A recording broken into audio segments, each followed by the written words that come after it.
All right, let's make a start, guys. Thank you very much for joining today's session. Um, just a quick mic check. I know people are wearing headphones and everything. People in the back, can everybody hear me? All good? Yes? Nod of approvals. Thank you very much. All right. First things first, before we start, can we just give a round of applause for the team in the back kind of helping preparing all these sessions, you know, the headphones, the mics. Let's go. Yes, that's.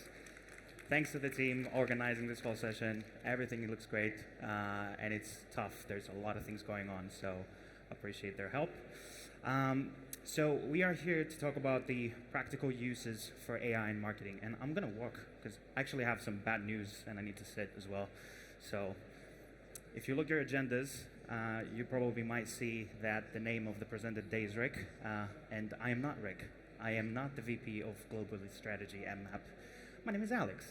I'm a solutions consultant. I've been with the business for 6 years, so I think I know what the slides are talking about. But Rick is a very busy man, so he cannot be in more than one place at the same time.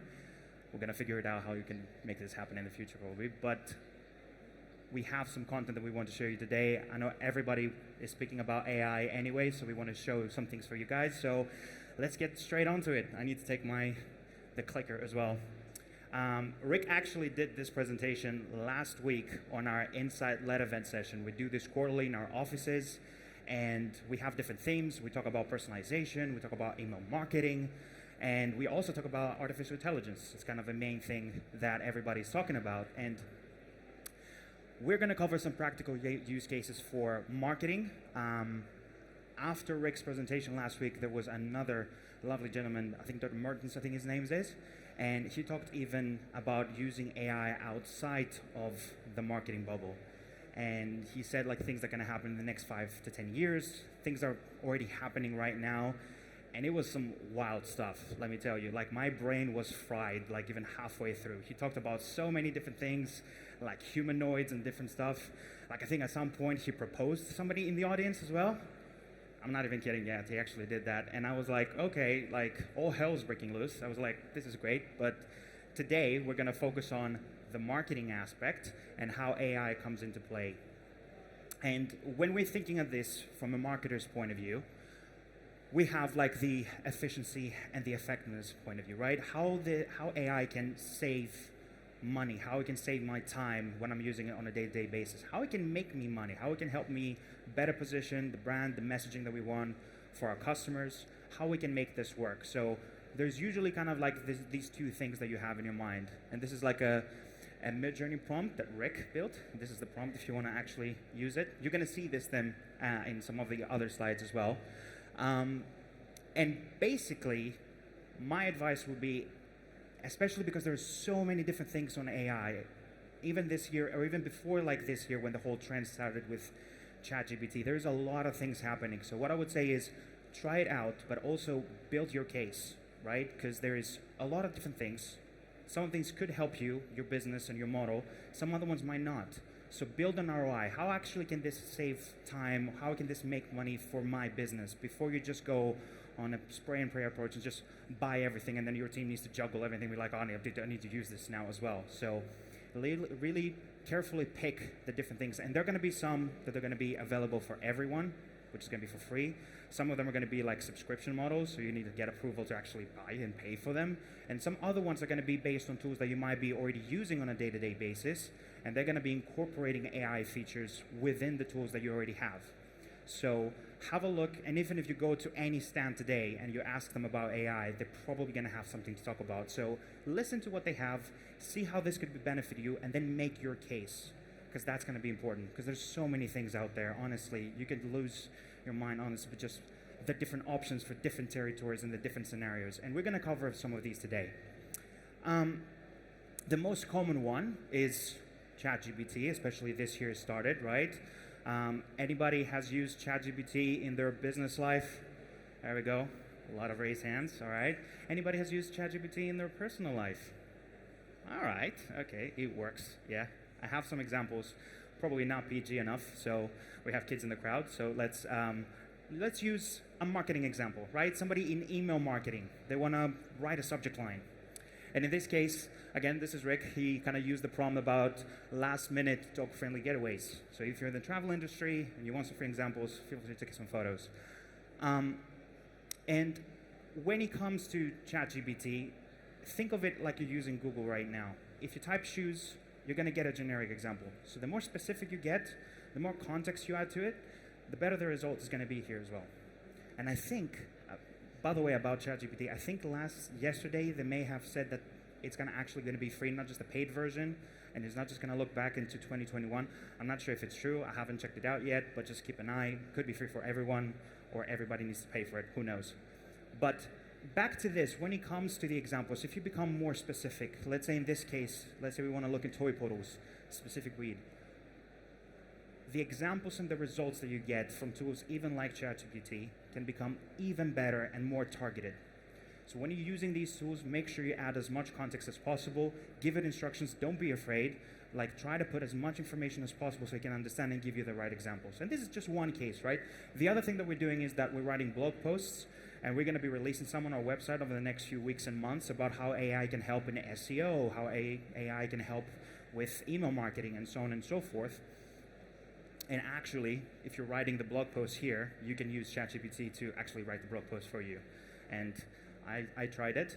Content marketing wasn't that happy about it, but it still worked. And I've wrote more articles this year than pretty much the rest of my life. So it can help you even on those cases. These are some basic examples, right? These are some things that everybody can do, and especially when you're using a tool like ChatGPT, which is free, there's this can be applied in a lot of different cases, and this is just some examples that we have here. And Rick, like we said, very busy man, is doing some interviews right now. He's writing an article of the value of Mac technology as part of Mac Alliance. Again, raise hands, everybody who's familiar with Mac Alliance, just out of curiosity. Okay, all right, interesting. Keep an eye out for it. Just ask a few questions. There's some stands talking about the Mac Alliance in the first place. But anyways, he was doing some interviews, and he had to do 9 of them. And he decided to run even a little bit of an experiment, right? So he said, I'm going to do the first interview old school way. I'm going to do the subscription. I'm going to identify the speakers. I'm going to remove any fillers from the actual interviews. And then I'm going to go create the interview, turn it into an article, and change the tone. And this is how much time it took him. 2.5 hours for this part, an hour and a half for the second part. And then he said, all right, I'm going to use a couple of tools here. I'm going to use Descript, and I'm going to use ChatGPT to help me with these 2 parts. And actually, what he finished, he spent, instead of 2.5 hours, he spent 5 minutes. And then instead of spending an hour and a half for content-related stuff, he spent 20. So he basically saved 2.5 hours. This is just one example, because if I just came here and use Descript, it's great. You're going to be like, all right, I get it. But if you see this example, and then if you multiply this by the 9 interviews that he had to do, you can see just by this pure example how much time Rick would be saving on this case. Just by this just by writing an article, running all these interviews, and checking different things. Okay? So again, going back to what we said, measure how AI can help you. Can it actually save you time? How much time can it save you? And especially if you're in a more junior role and you try to pitch this to the higher-ups, having examples like this and proving the concept of this actually can help me, really going to make your case. Now, when it comes to the overall marketing perspective, right, there's a lot of different stages, and I'm going to start kind of showing a couple of the Mapp Cloud stuff that we have in our system as well, and kind of the tools that we have incorporated. But before I show you some of these examples, I think it's good to kind of understand how these can be applied in different scenarios.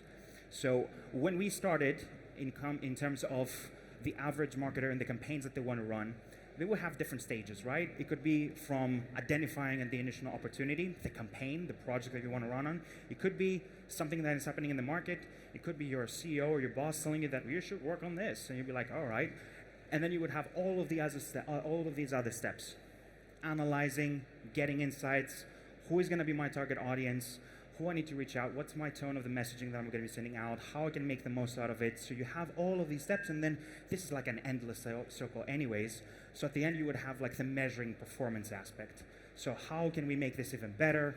Probably as we went through all these steps, there's things that we might have missed. So we have basically built this out because this is how we were visioning our platform in terms of like helping the average marketer in kind of these challenges on a day-to-day basis. And in a lot of cases, you can argue that people usually go from identifying the opportunities all the way to just building an audience, just like gut feel, let's just do stuff and then see if it works. And if it works, great. If it doesn't, well, okay, we're gonna kind of try a different method next time. But we wanted to add these extra steps, and this is kind of where our team, people far smarter than me, came up with the kind of the insight-led experience. And as you can see, the main part that we would have in the middle, it would be kind of the unified customer profile, having all the data in one place. And then we will look into kind of using the intelligence aspect to get the insights, to analyze to what is going on in the first place before we start making those decisions, see if there's an anomaly, an opportunity that we need to jump on. And then you have the engagement part. Okay, we have the message, we know the target audience, how we can then deliver those campaigns, whether it's email, SMS, push notifications and in-app messaging via mobile, and so on and so forth.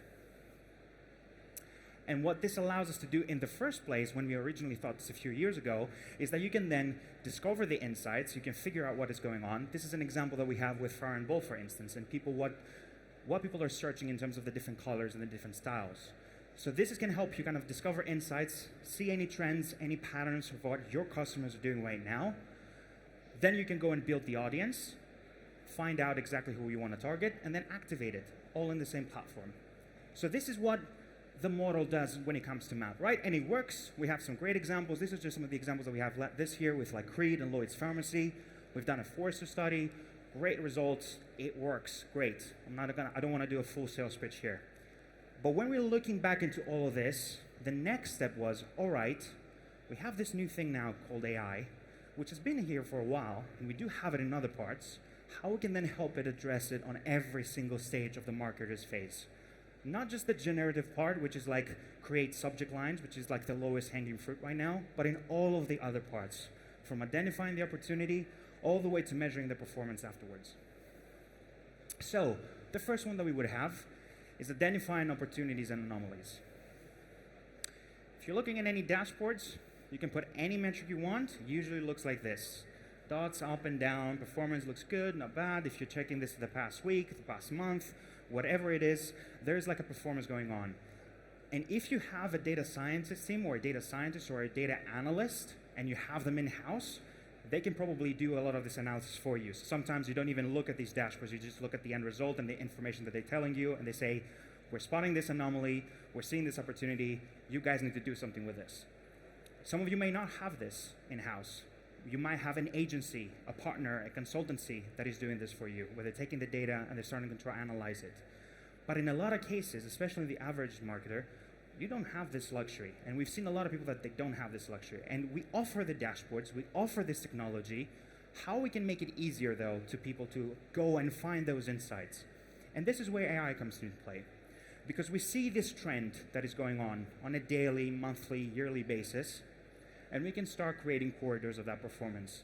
And at some point, you might spot an anomaly or an opportunity, depending on the case. And this is where the AI can come into play.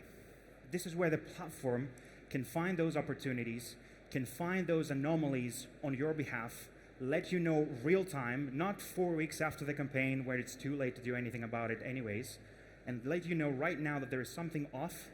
You can define your own criteria, your own metrics. In this case, we have like the visits, for example. That could be the quarter that we're checking. And then once we identify this gap, we say, okay, now we have an opportunity, now we have an anomaly, let's do something with this. This is one example that we have. And this is, again, part of the platform that we have, and we actually have like anomaly detection, which is part of the AI functionalities we're talking about today. How we can extract insights. This is kind of like this part here, right? How we can find that opportunity. And I'm going to use the same example. You have this slide, you have like this metrics, things are going up and down, you're spotting an opportunity, you're spotting this anomaly. What is this anomaly about? And let's say we're operating in kind of the retail and e-commerce sector. We can see that, for example, the order value has increased by 11%. Now that's good in principle. It's a good information for us to know about it. But what else can we find out? What was the reason that the order value increased by 11%? Again, if you don't have somebody in-house to be able to translate this for you, you need somebody to go and give you these quick insights and tell you, okay, this is why it's happening. And then when you start analyzing this, You can say, no, it's not based on the products in the basket. It's not based on first order or repeat orders. It's actually happening on the second orders. And the platform is telling that to you. So you don't have to do this whole discovery, even if you discover the anomaly. The platform finds the anomaly and then tells you what's wrong and why this has happened, whether it's a positive or a negative thing. And this is the second part, the order value monitoring, where we then start breaking down the reason why certain things have happened, and then we can start defining it. And if you think about this, like we use the Creed example here, right? If you're a fragrancy brand and you have replenishment being a big part of your strategy and trying to get them to buy like the second bottle, for example, then this can help you understand if you're having any opportunities. It could be like an influencer, for example, that is mentioning you in one of the campaigns that you're running, which is performing very, very well. And if you see that it's performing very well in these scenarios, maybe you can add an incentive. If it's not, maybe you can do something else about it. And this is where you now can focus and spend your time and your attention instead of trying to figure out if there is a gap in the whole process in the first place. Now you get to start working about the fun stuff instead of just looking at dashboards and Excel sheets and trying to figure this out by yourself. I have this example, which is again for retail, but I appreciate there might be some people in the room that are not retail focused. So I want to give this example, what you see here on the screen, but let's use it in a different way. Let's say you're making somebody's going into your website and they're trying to make an application, and they have different steps in that application process. You might have a consultation phase where you ask them for a couple of questions in a form or part of the website before they end up signing up or applying for something, and so on and so forth. And usually we can then start defining different parts of that process where we want to say, okay, I want to focus on this part specifically because this has the biggest impact, and I want to see if there's any issues, any opportunities, something that is going off. The retail example here is that you have somebody like browsing on the website, then they're adding the product that they want to buy on a cart, they're viewing it, they're applying a coupon if they have to.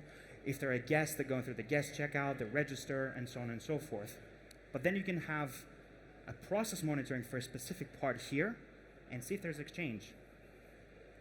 And what we're looking at this example, for instance, we're seeing that as soon as they reach to the postage part, when they choose their delivery options, there's a 13% drop, which is not normal compared to how the website, the brand is usually trading on the website. So this is something that you need to start figuring out. Why is it happening? Why this is now causing this issue when you go into the payment details? And this is what custom process monitoring does, right?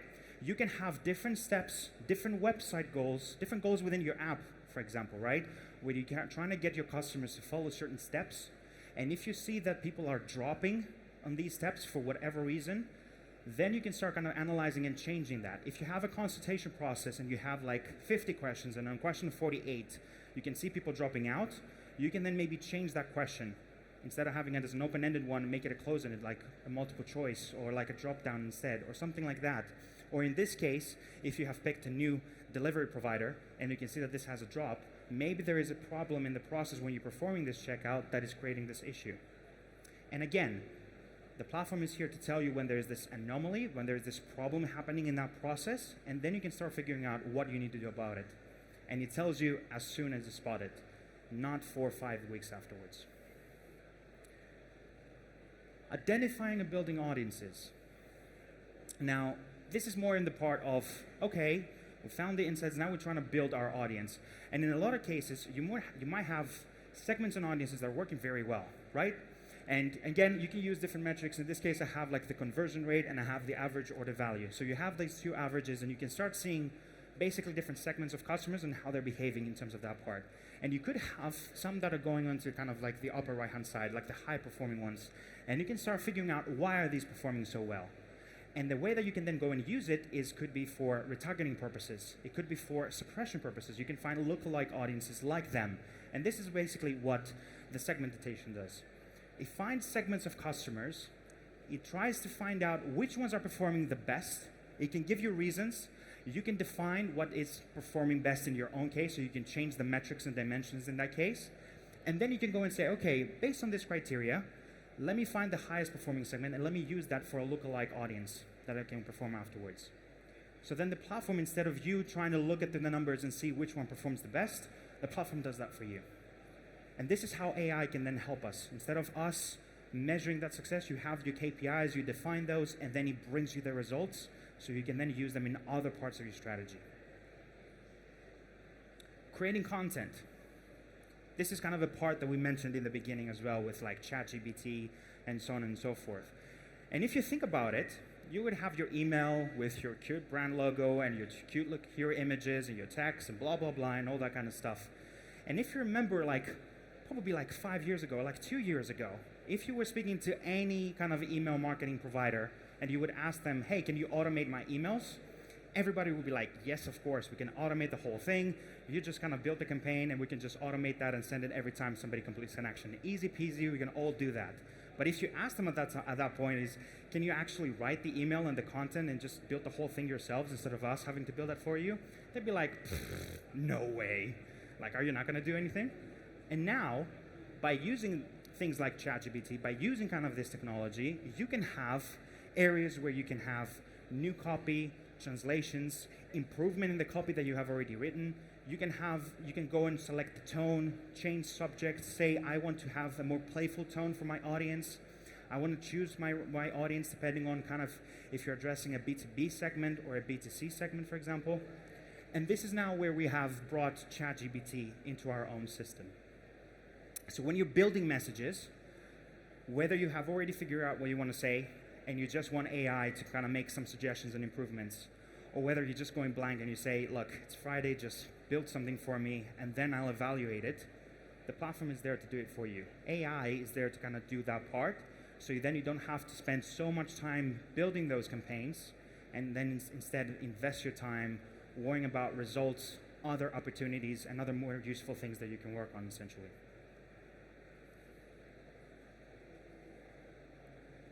And then we have the deliver the campaigns aspect. And I know when it comes to AI, some people might think it's kind of a recent thing, but actually AI, machine learning aspects have been in kind of especially the marketing world for a long time now. So even if you see concepts like best time to send, all right?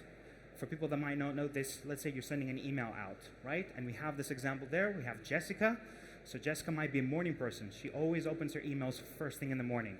I, on the other hand, am a bit more lazy. So I open my emails kind of during lunchtime. Each one of us has a different behavior in terms of when we are interacting, when we are opening and kind of viewing our emails, right? So when you can then have the machine learning aspect of the system, it can then decide for you, for that individual user, for Jessica and for me, what is the best window to actually go and send that email. So it can be on top of the inbox and it can deliver the best results. This is not a new thing. This has been here in for a while, but it's more of a case how we can start using and kind of testing that out. You might have some event-based scenarios where you need to send a message straight away, or you might have instances where you need to say, okay, let's try this out in a couple of cases where we're just doing blast emails, but instead of just sending it at 9 a.m. on a Friday, let's just send it based on when people are actually opening their emails. And then you can take this to the next level, and if you're using an omni-channel strategy, and you're not just using email, you're using SMS, you're using push notifications, in-app messages, and so on and so forth, you can then say, okay, what is the best channel for this customer? Where's the channel that they're most likely going to interact with? Because some people don't text, they don't check their texts, they don't check their emails, they just have a pile in their inbox and they never check it, right? So in that case, let's send them a push notification instead, because we know they're gonna check this. So these are all different ways, and these are all, again, part of the platform. We have some nice screenshots there, and you can kind of use that.